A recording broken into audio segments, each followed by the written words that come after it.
بعشق السهلة. أول شي جدر هيك صغيروني، شوفوا كل شي صغير. حطيت بيه شوية فطر. الفطر أخليه يفور قبل باقي المكونات لأنه ياخذ فترة أطول. وهذا شيتاكي اسمه، فيترك طعم طيب. أي فطر موجود استخدمه. هنا أنا هاي كل شي راح أخليه بالنودلز. بصل أخضر مقطع، خضرة مجمدة هيجي تجي جاهزة، شوفوها تنباع بأي سوبر ماركت. توفو، كرات دجاج، كفتة يعني. هذين يسمون وونتونز. ما أدري إذا متوفر ببلدانكم. أنا هنا بأمريكا أخذها من كوسكو. تجي شي تشيز كبير عبارة عن عجينة ومحشاية دجاج وبهارات آسيوية، فيعني حاطين معها كزبرة وشغلات كلش كلش طيبة. فإذا موجود أو متوفر الوانتان ضيفوه كلش للنودلز إنه طعم طيب. إذا ما متوفر أي عجينة ومحشاية مثلا لحم دجاج شي. خليت أول شي النودلز. طبعا هاي النودلز صار لي فترة استخدمها لأن ما بيها بهارات، بس مجرد نودلز، والبهارات مالتها تجي كلش تقريبا ما بيها طعم، فأفضلها على الأندومي. إذا ماكو استخدموا الأندومي. وخليت كرات الدجاج لأنه تاخذ وقت أطول تستوي زين.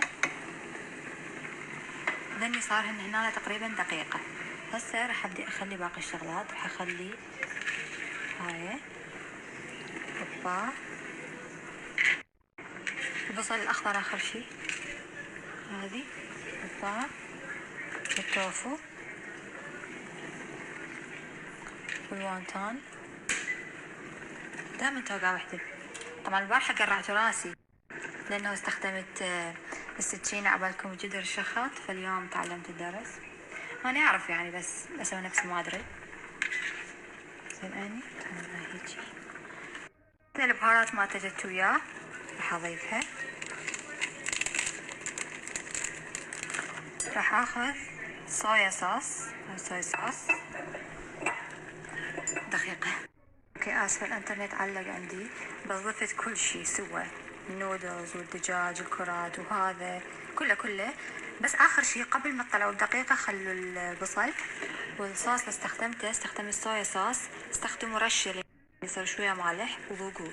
اذا ردتوا بعد ملوحة ضيفوا، وهذا يضيف ملوحة وطعم يجنن للصوص.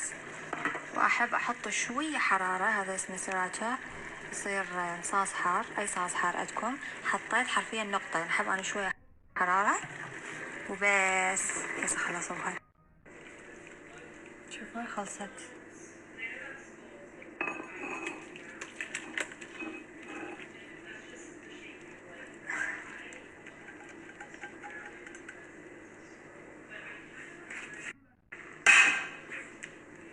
وين رايحة؟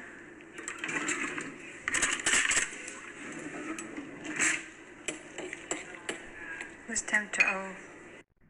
So today I'm actually going to the Melt Cosmetics launch for their Amor Eterno collection, which is their Day of the Dead and Mexican inspired collection. In the invitation it said skull makeup encouraged, and so today بين حامض حلو مخبوطة خبط بس طيبة. actual